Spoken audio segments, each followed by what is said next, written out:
Welcome back to the Watch List. I'm Lindsay Melchek. Back with me today with more highlights is Bundeep Singh Rangar, CEO of Finekia International, a CSE-listed digital asset business targeting early-stage companies, businesses in blockchain, fintech, AI, and much more. Bundeep, it was such a short conversation last time, and I just knew there would be so much more for us to talk about, so welcome back. Thank you, Lindsay. Thanks for having me. I just got to Dubai from Toronto, so it was a long flight, but it looks like I can still hear in one piece. So glad to be on air here. That's great to hear. So last time we spoke about the company appointing Wave Digital Assets as your investment advisor.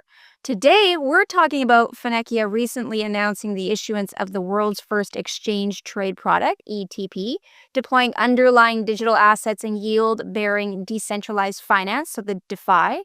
So first and foremost, let's slow this right down and give our audience just a simple explanation of what this all means. Sure.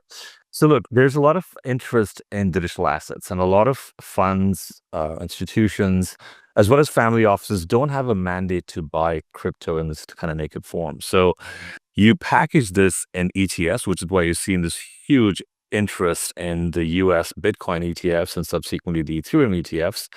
In Europe, the ETFs take a form which is slightly different. It's an ETN. It's like a cousin. It has the same effect. It's structured slightly differently.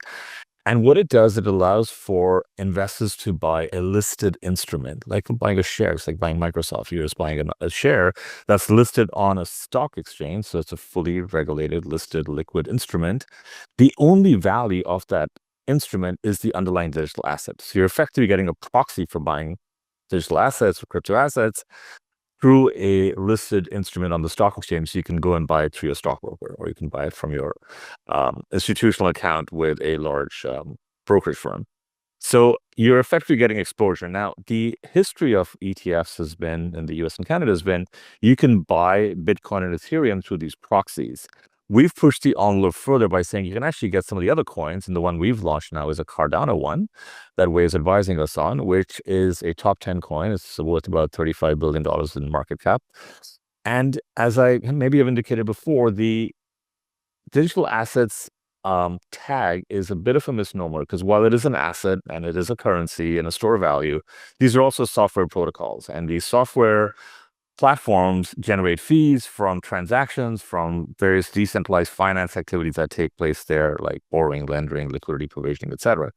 So those fees that are generated should ostensibly be passed on to the investors.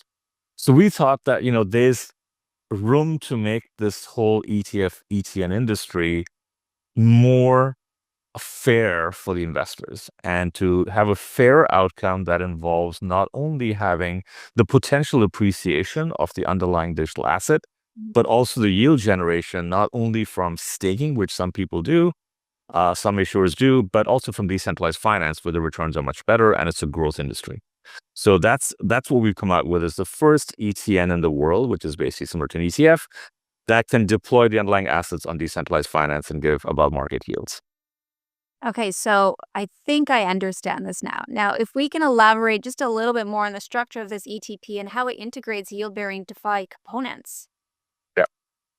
So ETPs, by the way, are the umbrella sort of set, right? So ETPs are like 97% of the exchange traded products out there are ETFs, and about 3% are ETNs. So it's like the catch-all term for both ETFs and ETNs. And the underlying assets are deployed in protocols on-chain, on the blockchain, that effectively foster things like approval of transactions, or sending of funds through remittances, or people putting their digital assets as collateral and borrowing against it. So when you have these various decentralized finance activities taking place, the fee generated from your coins deployed on these protocols, because every coin is basically a live node on the network, and you get a share of the revenue that's generated. So your proportionate share that comes to you is yield for the note holder. So our ETN issuers or ETN investors get their share of the fees, because the underlying coins are deployed in strategies that involve generation of fees from on-chain activities. And hopefully that wasn't too confusing. Now, the company has actually recently announced that the ETN has already garnered 45 million in AUM. I mean, can you elaborate on the structure of this ETP?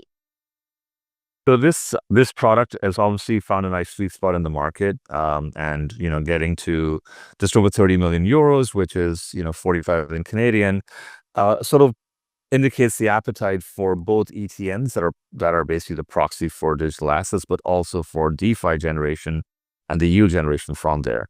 So our product is listed in Europe on the Vienna Stock Exchange. It's available to your Bloomberg system or to your brokerage account in Europe. And it basically shows that, there's a latent demand for products out there that give investors not only access to digital assets, access to yield from decentralized finance or DeFi or staking activities, but also it does not involve the headaches. You don't have to worry about which custodian your coins are with or which DeFi protocols to deploy the coins onto. That's why we brought Wave in, because they have expertise to deploy these on chain. So their role as investment advisors to help us maximize the yield and minimize the risks.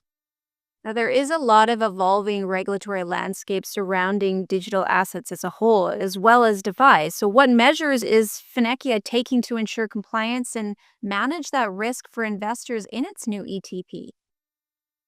Great question. So it took us a while to get here because we had to get all the approvals. So our prospectus is regulated in Europe. It complies with the European Passport Directive, which means we can offer it across the 27 countries in Europe. And we have a partnership with FTSE Russell, which gives us the core benchmark pricing, so that we have very robust data against which to price the assets. FTSE Russell is a subsidiary of London Stock Exchange. It's a very credible provider. And then we have various slew of third-party providers, such as Flow Traders, that provide some of the authorized participant in market-making activities. The industry is going to get more and more competitive. There's going to be more products approved. We think with the Trump administration, there's some more coins that will be approved. So we want to stay ahead. We've got a pipeline of more products coming out that will be in a similar vein, innovative, different, keeping ahead of the industry.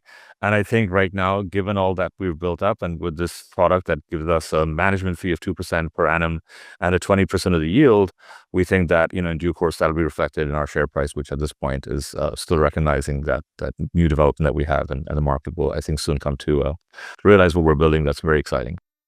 Well, I mean, there you have it. That's knowledge base right there that you can take right to your portfolios. Some very exciting updates for Finecchia, and another quick educational takeaway of the digital asset world. Bundeep, I can't wait to have you on Contributors Corner, the podcast, very, very soon to go over more of this. Thank you again for joining me. You're most welcome. I'd love to be that part of the podcast too soon. Thank you.